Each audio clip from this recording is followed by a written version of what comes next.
Namaste, everybody. Welcome back to Dr. Pai's channel. Today we have a very special guest with us, Navneet Chhitkara ji. Welcome, Navneet ji. Namaste. Namaste. So it's a great honor and pleasure to be on Dr. Pai's channel again. I'm so thankful and grateful to you, Navjeet.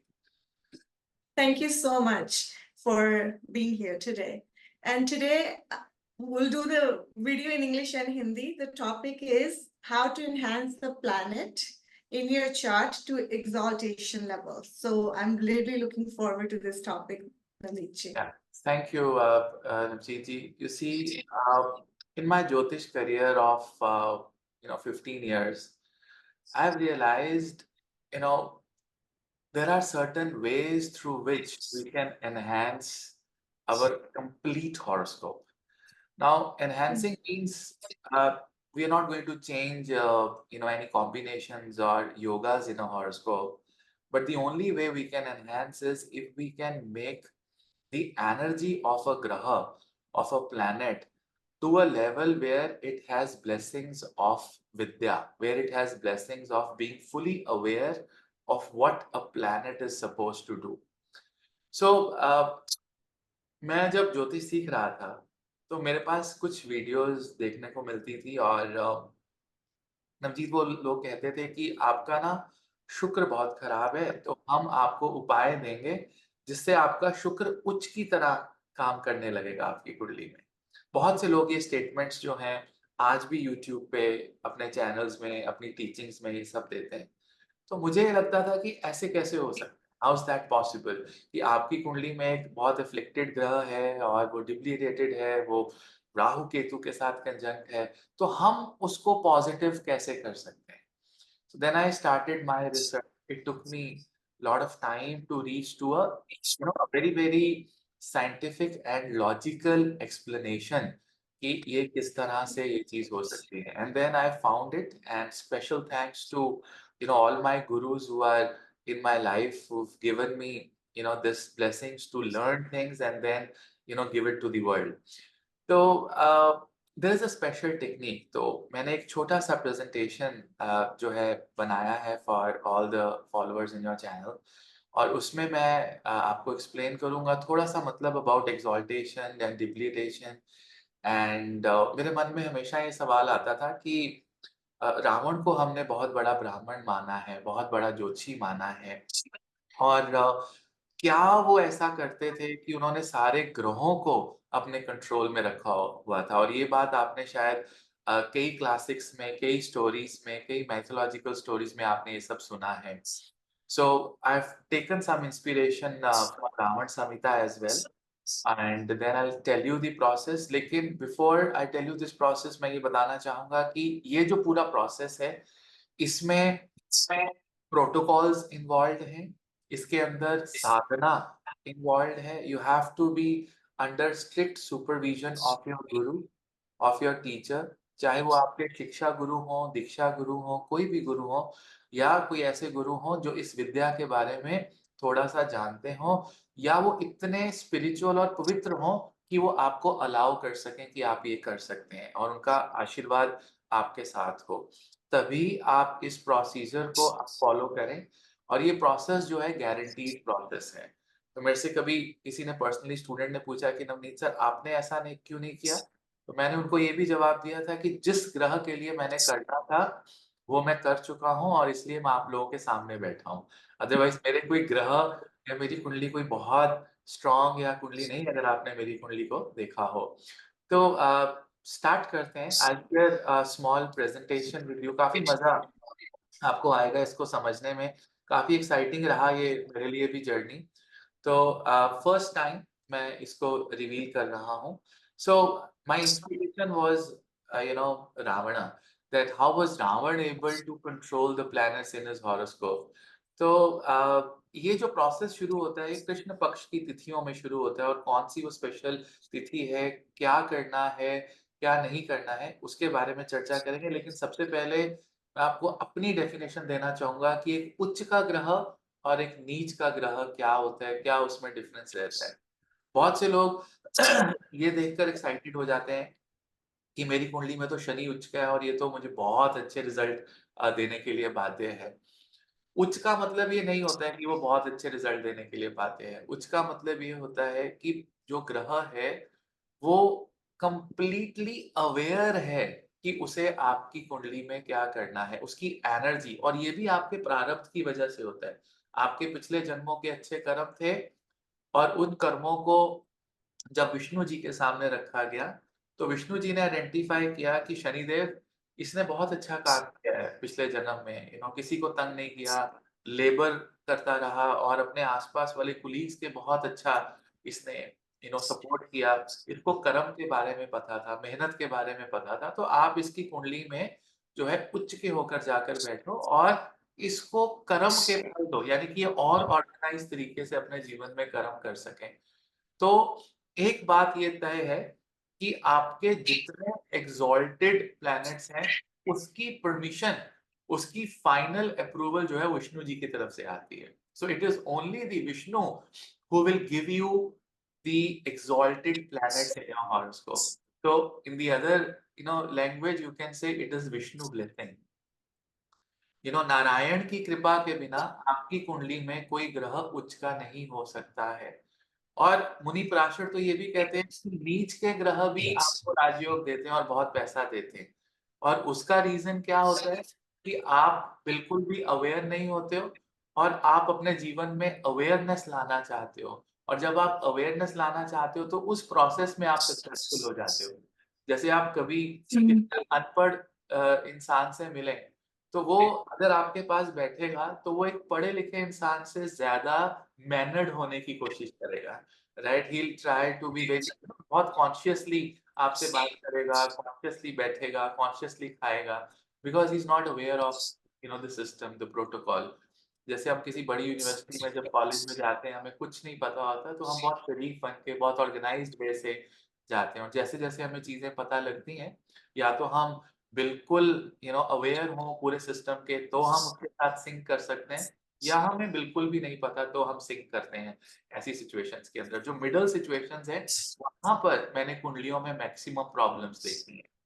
तो इसलिए मेरा ये था कि अगर एक planet opportunity देता है, और वो कौन-सा प्लैनेट है, चाहे वो एक्सॉल्टेड है, चाहे वो डिप्लीटेड है।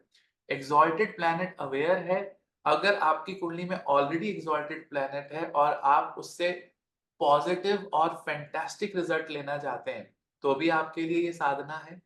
और अगर एक्सक्यूज़ मी, आपकी कुंडली में कोई ग्रह बिल्कुल नीच का है, एफ्लिक्टेड है, अ, अस्तंगत है, अस्त है, या राहु केतु के साथ या कोई भी मैलेफिक योग बना रहा है और उसकी महादशा आपको बहुत परेशान कर रही है, बहुत तंग कर रही है, तो आपके लिए ये एक अपॉर्च्युनिटी है उस प्लैनेट को बल देने की, अवेयरनेस देने की और उसको एनहांस करने की इस लेवल पे कि वो आपको हर तरह के सुख, आपको ऐसे थॉट प्रोसेस दे सके, आपको ऐसे लोगों से मिला सके जहाँ से आपको जीवन में सक्सेस और सुख मिल सके।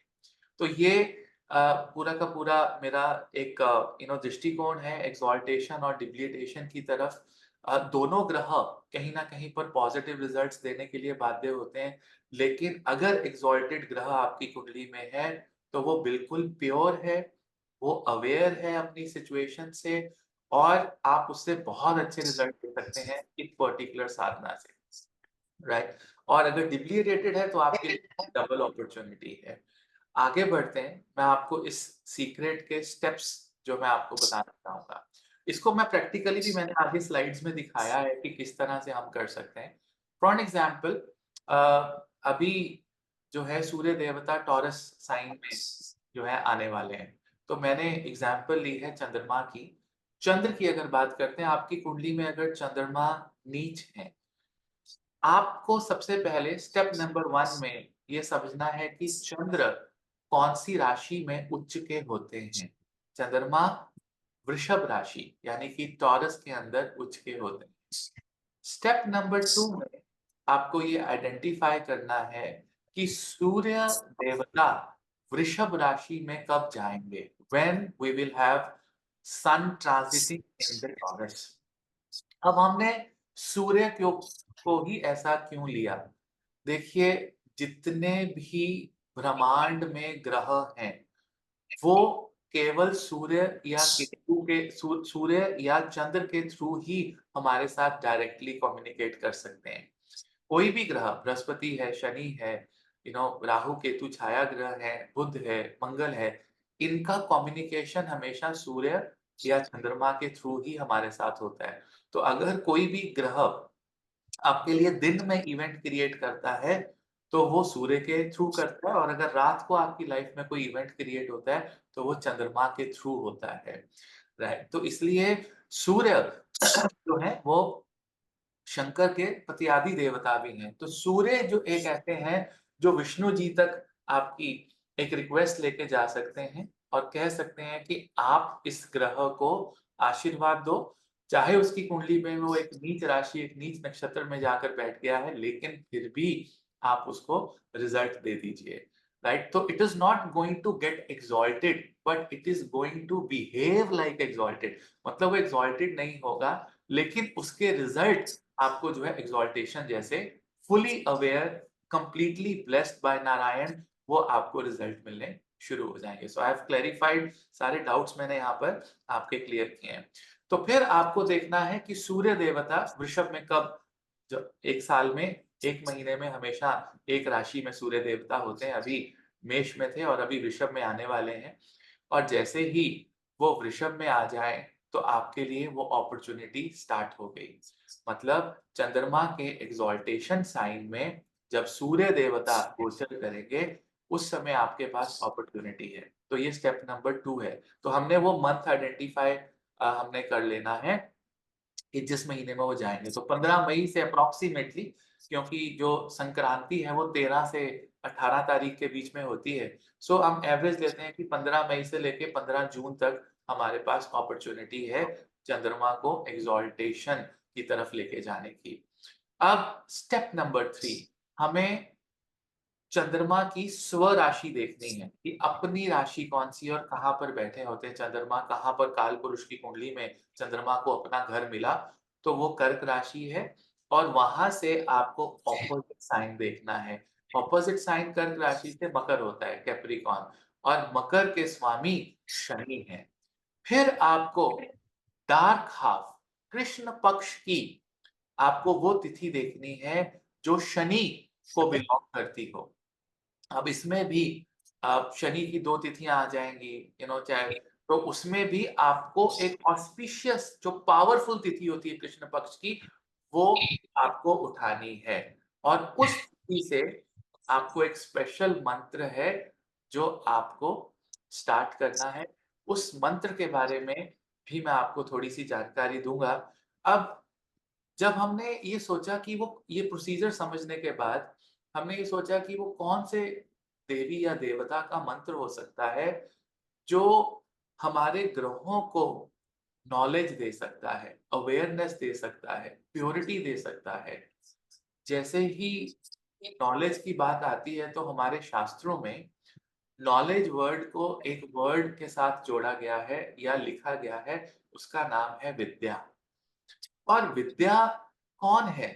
विद्या माँ पार्वती है। और जब वो माँ काली का रूप लेती है, तो वो आपको लड़ने की, एक्शन लेने की विद्या देती है। जब वो माँ सरस्वती का रूप लेती है, तो वो किस चीज की विद्या देती है आपको? आपको ज्ञान की, आपको म्यूजिक की, ये जो आपके आसपास जितनी भी पॉजिटिविटी, ज्ञान जो चक्षु खुल जाता है ज्ञान का, वो माँ सरस्वती की तरफ से आता है। और अगर आप प्यार की विद्या लेना चाहते हो, क्योंकि आपके अगर दिमाग में माँ दुर्गा की या आपके आपके आत्मा पे मगर माँ दुर्गा की कृपा नहीं है, तो आप किसी से सच्चा प्यार भी नहीं कर सकते। तो वो जो सच्चा प्यार, एक सच्ची डिवोशन है, वो माँ सिखाती है राधा के रूप में, कि मैं राधा बन के आऊंगी और आपको सच्चे प्यार के बारे में बताऊंगी। तो इस तरह से अलग अलग रूप हैं जो इस पूरे ब्रह्मांड को विद्या देते हैं। और इसी प्रकार की विद्या हर एक ग्रह के साथ भी जुड़ी हुई है, और इनको 10 महाविद्याओं का रूप भी दिया गया है। जैसे सूर्य देवता के लिए माँ मातंगी जो है 10 महाविद्याओं में से डेडिकेटेड है। अगर मैं आपको लिस्ट पूरी यहाँ पर दिखाऊं, तो मैंने ये बताया है कि सूर्य के लिए जो नॉलेज देने वाली, प्योर करने वाली सूर्य को देवी है, वो माँ मातंगी है। चंद्रमा के लिए माँ भुवनेश्वरी है। मंगल के लिए माँ बगलामुखी है। बुध के लिए माँ ललिता है। जुपिटर, बृहस्पति के लिए माँ तारा है। शुक्र के लिए माँ कमला है। माँ कमला जो है ये महालक्ष्मी का तांत्रिक रूप है। शनि के लिए माँ काली है। राहु के लिए माँ छिन्नमस्ता है। और केतु के लिए धुम धुम धुमावती, माँ धुमावती है। तो ये जो सारी देवियां हैं, देवी शक्तियां हैं, ये ग्रहों के साथ अटैच्ड हैं। किस लिए अटैच हुई? ये इसीलिए अटैच हुई कि कलयुग में, सतयुग में, त्रेता में, द्वापर में बहुत सी आत्माएं ऐसी होंगी जिनका जन्म होगा और उनके फेवर में इनमें से कोई ना कोई ग्रह या सारे ग्रह नहीं उनके साथ होंगे। तो केवल इन विद्याओं की देवियों से हम इन ग्रहों को पॉजिटिव कर सकते हैं, अगर हम इन देवियों की साधना करते हैं pertaining to corresponding to the ग्रह। तो ये पूरा प्रोसेस है और मैं आपको एक-एक करके सभी ग्रहों के बारे में यहाँ पर बताऊँगा। तो आपने प्रोसेस समझ लिया। If you want me to revise, तो मैं क्विकली रिवाइज़ करता हूँ। आप जी है, आप एक ग्रह का एक्सॉल्टेशन आप साइन देख लीजिए। अब जैसे मान लीजिए मंगल की बात करते हैं, तो मंगल का एक्सॉल्टेशन साइन जो है, वो कौन-सा है? कैप्रिकॉर्न है, मकर है। ठीक है? अब आप है कि सूर्य देवता मकर में कब जाएँगे, राइट? तो वो जनवरी में जाते हैं जब मकर संक्रांति आती है, राइट? तो वो जनवरी में वहाँ पहुँचे तो जनवरी 15 जनवरी के आस-पास से लेके 15 फरवरी तक आपके पास अपॉर्च्युनिटी है मंगल को एनहांस करने की अपने जीवन में। और फिर आपको तिथि देखनी है, तो मंगल के अपने घर कौन से होते हैं? मंगल का अपना घर है मेष और वृश्चिक। और दोनों मंगल के घरों के सामने जो घर पड़ते हैं वो शुक्र देवता के पड़ते हैं। It's Venus. तो आपको वीनस की तिथि उठानी है। अब वीनस की 2 तिथियाँ आ जाती हैं। एक षष्ठी तिथि आ जाती है, फिर चतुर्दशी आ जाती है। तो उसमें से पावरफुल कौन-सी है? चतुर्दशी। तो चतुर्दशी के दिन आपको जो है ये आपको स्टार्ट करना है और उस देवी का, और आप 1 साल तक देवी माँ के उस मंत्र की आप साधना करिए और यह 1.25 लाख जाप करिए।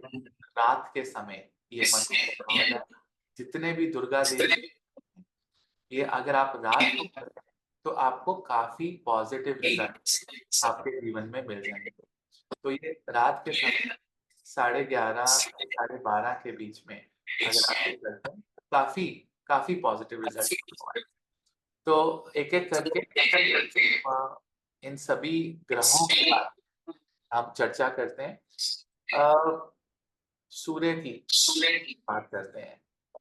तो सूर्य के अंदर अगर आप देखें कि सूर्य का जो एक्सॉल्टेशन साइन है वो एरीज़ है। और एरीज़ में सूर्य जब ट्रांज़िट करते हैं तो वो 14 अप्रैल से 14 मई अप्रॉक्सिमेटली में करते हैं। इनका ऑन साइन लियो है और ऑपोजिट साइन एक्वेरियस आएगा, तो लॉर्ड बने सैटर्न। सो कौन-सी तिथि है? कृष्ण पक्ष की सप्तमी तिथि से 14 अप्रैल से 14 मई के बीच में जो तिथि आपको डेट आपको नज़र आए, उससे आप सूर्य से पर्टेनिंग जो महाविद्या है, उसके मंत्रों को अब आप स्टार्ट कर सकते हैं। तो आप आपके मन में ये आ रहा होगा कि मैं महाविद्या के मंत्र भी आपको बताऊँ और उसके प्रोटोकॉल्स के बारे में भी थोड़ा-सा बताऊँ। तो उसकी चर्चा भी मैं नीचे स्लाइड में करने वाला हूँ कि वो कौन से ऐसे मंत्र हैं और उसके पहले आपको क्या प्रोसेस फ़ॉलो करना है, ताकि आप जो है इस पूरे के पूरे प्रोसेस से आप 100% जो है आप रिजल्ट्स ले सकें। इसी प्रकार अगर हम अगला ग्रह चंद्रमा की बात करें तो एक्सॉल्टेशन टॉरस है, ट्रांजिट होता है 14 मई अप्रॉक्सिमेटली से जून 14 तक। Opposite sign, own sign Cancer है, ऑपोजिट साइन कैप्रिकॉर्न है। शनि उसके ग्रह बनते हैं और शनि की कृष्ण पक्ष की तिथि जो है आपने सप्तमी तिथि ऑफ द कृष्ण पक्ष आपने ले लेनी है और वहाँ से आपके मंत्र शुरू हो जाएँगे। इसी तरह से मंगल को क्विकली हम बात करते हैं, एक्सॉल्टेशन कैप्रिकॉर्न। और कैप्रिकॉर्न में जनवरी-फरवरी में सूर्य देवता कैप्रिकॉर्न से गोचर करते हैं और मंगल का own sign Scorpio and Aries है, ऑपोजिट साइन वीनस के है, तो कृष्ण पक्ष की चतुर्दशी। अब इसमें 2 तिथियां आई होंगी शुक्र की कृष्ण पक्ष में, तो आपको उनमें से भी जो पावरफुल तिथि है उसको मैंने आइडेंटिफाई करके यहाँ पर बताया है। तो कृष्ण पक्ष की चतुर्दशी तिथि पे आप ये साधना अपने जीवन में शुद्ध कर सकते हैं। तो मरकुरी की बात करें तो एक्सॉल्टेशन वर्गो, सूर्य वर्गो में ट्रांजिट करेंगे सितंबर अक्टूबर में, और ओन साइन जो है उनका जेमिनाई है, और यू नो जेमिनाई एंड वर्गो है, और ऑपोजिट जो साइन है उनके वो जुपिटर के हैं। तो कृष्ण पक्ष की त्रयोदशी तिथि पे आप ये साधना शुरू कर सकते हैं। इसी प्रकार अगर हम बृहस्पति देवता की बात करें तो बृहस्पति कर्क में उच्च के होते हैं। सूर्य ट्रांजिट करेंगे जुलाई और अगस्त में। सावन का महीना होता है, श्रावण का महीना बड़ा पवित्र महीना होता है, और ये देवगुरु बृहस्पति ने चुना अपने लिए, क्योंकि देवगुरु बृहस्पति भोले बाबा के उपासक हैं, नॉर्थ ईस्ट में जाके बैठते हैं और हमेशा शिव शिव शिव शिव करते रहते हैं। तो इसी महीने में बृहस्पति को एनहांस करने की अपॉर्चुनिटी हमें मिलती है। ऑपोजिट साइन बुध के हैं, इनकी अपनी राशियों के, और कृष्ण पक्ष की द्वादशी तिथि में आप ये साधना शुरू कर सकते हैं। शुक्र की बात करें तो शुक्र पाइसिस में मीन राशि में उच्च के होते हैं। मार्च 14 से अप्रैल 14 के बीच में सूर्य जो है ये गोचर करेंगे इस पर्टिकुलर साइन में, और जो है इनके जो ऑपोजिट साइंस हैं वो मंगल के हैं, और कृष्ण पक्ष की एकादशी तिथि पे आप जो है ये आप साधना शुरू कर सकते हैं। राहु और केतु के बारे में भी मैंने बिल्कुल ऐसे ही बताया, आप स्क्रीन पे देख सकते हैं। तो इस तरह से शनि की एक छोटी सी एक्सेप्शन है जो मैं आपको बताना चाहूँगा, कि शनि लिब्रा में उच्च के होते हैं, और लिब्रा में सूर्य ट्रांजिट करेंगे हर साल अक्टूबर से नवंबर में, और शनि का ओन साइन कैप्रिकॉर्न है। लेकिन यहाँ पर हम शनि का ओन साइन एक्वेरियस काउंट करेंगे, क्योंकि एक्वेरियस इज मोर पावरफुल। मूल त्रिकोण ऑफ शनि, कर्म प्रधान है शनि, तो उनको अपने कर्म वाले साइन से, मूल त्रिकोण वाले साइन से रिजल्ट मिलते हैं। अपोजिट आपको सूर्य मिलेंगे में, तो कृष्ण पक्ष की नवमी तिथि में आप ये साधना शुरू कर सकते हैं। तो अब मैंने कुछ यहाँ पर प्रोटोकॉल्स लिखे हैं, इतना आसान नहीं है कि इस महीने अगर चंद्रमा को आपको एनहांस करना है, सूर्य वहां पर आ रहे हैं तो हम फटाफट से ये के मंत्र शुरू कर देते हैं, ऐसा नहीं होगा। इसके लिए सबसे पहले आपको लंबी तैयारी करनी पड़ती है। 1 साल तक आपको भैरव साधना करनी होगी विदाउट अ डिस्कनेक्ट, चाहे आप मेल हैं फीमेल हैं। आपको बेसिक मंत्र है ओम भैरवाय नमः। तो ये ओम भैरवाय नमः का मंत्र 1 साल तक रात के समय फिक्स्ड टाइम पे, मान लीजिए मैं जो टाइम सजेस्ट करता हूँ वो 11 टू 12 एएम के बीच में, 11 PM to 12 AM, at whatever place you are, आप दुनिया के किसी भी कोने में हैं, या अगर आप थोड़ा लेट कर सकते हैं और तो 11:30 से 12:30 रात को आप जो है नहा धोकर अपनी शुद्ध अवस्था में आप भैरव साधना करें। और अब यहाँ पर बहुत से लोग पूछते हैं कि हम कौन से भैरव की साधना करें, हम काल भैरव की करें, बटुक भैरव की करें। तो आपको कोई भैरव का रूप नहीं चुनना है, बेसिक मंत्र है ओम भैरवाय नमः। इसका 1 साल तक साधना करें, और ये अप्रॉक्सीमेटली 40 मिनट्स की साधना रोज होनी चाहिए, क्योंकि अगर आप काउंट करते हैं इस मंत्र को तो आपकी कंसंट्रेशन काउंटिंग में जाती है। तो इसलिए मैं ये बोलता हूँ कि आप 40 मिनट्स तक इसको, आप रोज इसको एक साधना की तरह आप अपने जीवन में लेकर आए। उसके बाद मॉर्निंग में आप जो भी अपनी साधना करते हैं, वहाँ पर आप गणपति का मंत्र जो है वो 30-40 मिनट्स ओम गम गणपते नमः, इस मंत्र को भैरव साधना के साथ जोड़ें और 1 साल तक करें। 1 साल तक भैरव साधना और गणेश साधना करने के बाद, क्योंकि ऐसा शास्त्रों में लिखा है कि माँ दुर्गा की साधना और स्पेशली 10 महाविद्याओं की साधना, भैरव साधना और गणेश साधना के बिना आप शुरू नहीं कर सकते। अगर आप करते भी हैं तो आपको रिजल्ट्स नहीं मिलेंगे। तो आप कभी भी कोई 10 महाविद्या का प्रोग्राम भी अगर आप जॉइन करते हैं, जहाँ पर वो आपको 10 महाविद्याओं की साधनाएँ सिखाते हैं, तो वो वहाँ पर गणेश साधना, भैरव साधना के बारे में आपसे ज़रूर बात करेंगे और आपको एक्सप्लेन करेंगे। क्योंकि जब माँ दुर्गा चलती है, तो उसके आगे-आगे भैरव चलते हैं। माँ दुर्गा का झंडा पकड़े जो है केतु को पकड़े हनुमान जी, उनके साथ-साथ रथ पे सवार होते हैं और गणेश जी इंटेलिजेंस देते हैं। तो इन सब की साधनाओं के बिना अगर आप माँ विद्या के पास, माँ गौरी के पास इस पर्टिकुलर पर्पज़ के लिए जाते हैं, तो माँ आपको पहले कहेगी कि आपको पहले ये करना है और फिर मेरे पास आना है। जैसे अगर आपको ग्रेजुएशन करनी हो ना, तो 12वीं करनी ज़रूरी है। बिना 12वीं किए आपको कोई कॉलेज 5वीं कक्षा पढ़ने के बाद सीधा ग्रेजुएशन में एडमिशन नहीं देगा। तो ये कुछ प्रोटोकॉल्स हैं। तो 1 साल आप पहले ये करेंगे, उसके बाद फिर आप ये 1 साल की साधना जो है महाविद्या की आप करेंगे। अब अगर इनके मंत्रों की बात की जाए, तो मैं यहाँ पर जी, सॉरी कुछ कहना चाहते हैं? सॉरी। हाँ जी। तो जो ओम भैरवाय नमः और ओम गम गणपति नमः मंत्र तिथि जो आपने तिथि बताई है, उस दिन ये मंत्र शुरू करने हैं फॉर 1 ईयर, राइट? जी, वो मानिए। ठीक है? तो ओके। प्रोसीजर वहीं से शुरू होगा, ठीक है?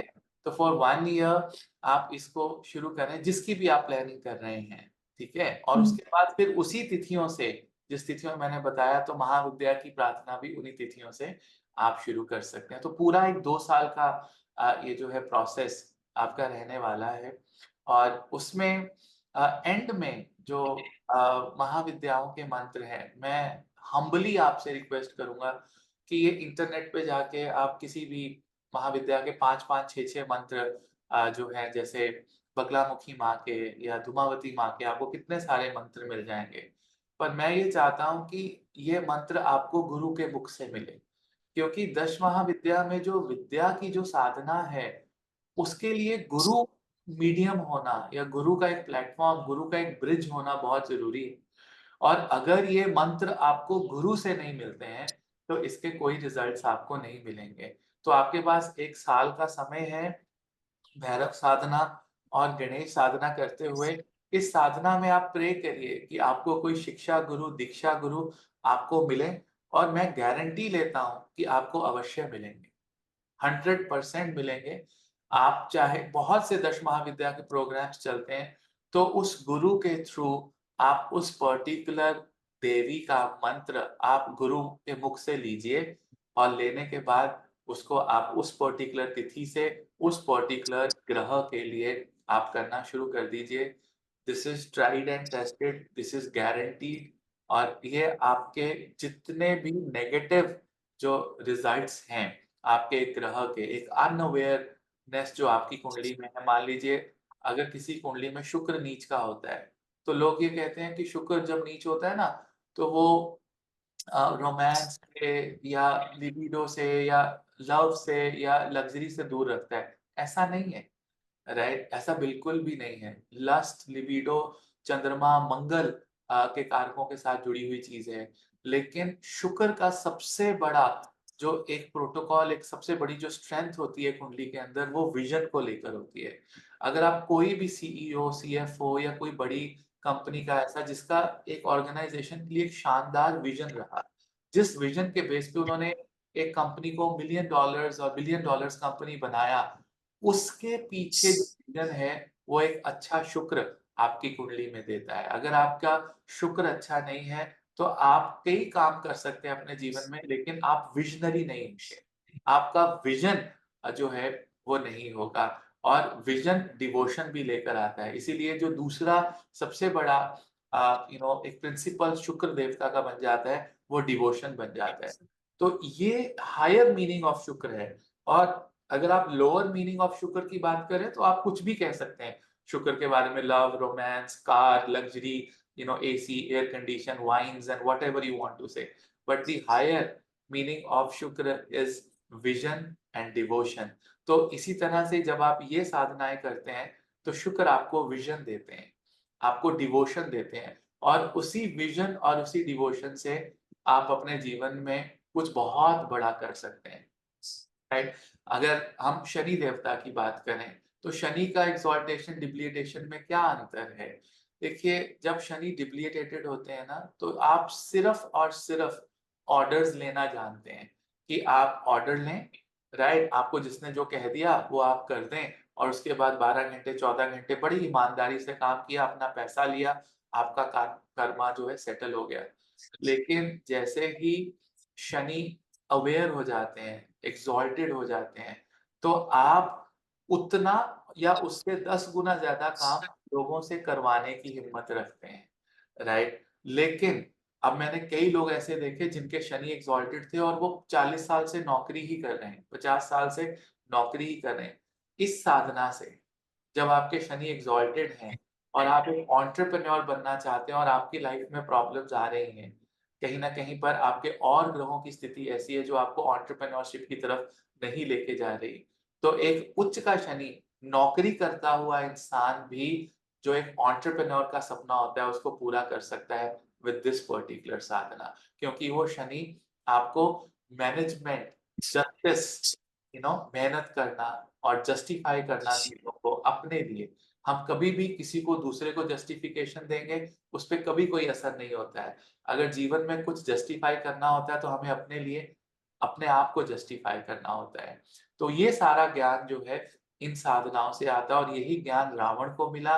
रावण ने 10 महाविद्याओं को जो है हाईएस्ट लेवल पे उन्होंने जो है जपा, साधना की और इसी प्रकार अपने सभी ग्रहों को जो है वो कंट्रोल कर पाए और अपने जीवन को अपनी तरह से वो जी पाए।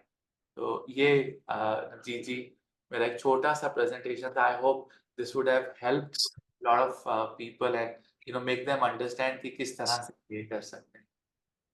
This was a very beautiful presentation. Thank you so much. And visuals and the way you created it so beautifully. And this unique technique, never heard it before. But how do a person know कि कौन से planet को, focus किया जाए? Like, is it like how will they know? देखो simple सी बात है, इसमें प्रिंसिपल बहुत सिंपल है। अगर आप थोड़ा-सा भी ज्योतिष का ज्ञान रखते हो, तो आप सिर्फ़ अपने महादशा नाथ को उठा लीजिए। Just start your planet who is controlling your life. तो अगर महादशा नाथ जो है, अब मान लीजिए आपके ना मुझे दशा बहुत अच्छी जा रही है, बहुत अच्छे रिज़ल्ट्स मिल रहे हैं। तो बहुत अच्छे की डेफिनेशन सिर्फ़ आपकी है। उसमें एक्ज़ुबरेंट रिज़ल्ट्स भी मिल सकते हैं। आपको वो चीज़ भी मिल सकती थी जो आपने सोची ना हो अपने जीवन में। तो मैं ये कहूँगा कि आप अपने महादशा नाथ को देखिए, उसको कर लीजिए या मान लीजिए आपकी दशा अच्छी है लेकिन आपका मन व्याकुल है, हमेशा आप अंदर से परेशान रहते हैं, तो उसमें प्रॉब्लम जो है चंद्रमा की है, राइट? तो आप अगर किसी भी एस्ट्रोलॉजर के पास जाएँगे ना, अगर किसी ने 2 महीने के लिए या 3 महीने के लिए भी ज्योतिष पढ़ा है, तो वो आपको इतना सिर्फ बता देगा कि आपकी कुंडली में अच्छे ग्रह कौन से हैं और बुरे ग्रह कौन से हैं। और वो कब अच्छे रिज़ल्ट देंगे, कब बुरे रिज़ल्ट देंगे, इसके लिए पूरी ज़िंदगी लग जाती है उसको समझने में। लेकिन ये आइडेंटिफ़ाई करना कि मेरी कुंडली में ये ग्रह नीच के हैं। मान लीजिए एक नॉर्मल सॉफ्टवेयर आप खोलते हैं, उसके लिखा आ जाएगा डिप्लीटेटेड, डिप्लीटेटेड जो ये है और फिर एक्सॉल्टेड, एक्सॉल्टेड लिखा आ जाएगा, फ्रेंडली लिखा आ जाएगा, एनिमिकल लिखा आ जाएगा, न्यूट्रल लिखा आ जाएगा। सो टेक्निकली तो रावण ने रिस्क नहीं लिया, उन्होंने सभी ग्रहों को जो है एनहांस कर लिया। लेकिन हम कलयुग में रह रहे हैं और हमारे पास बहुत सी कमिटमेंट्स हैं, सात्विकता की कमी है, हमारे पास आयु भी कम है।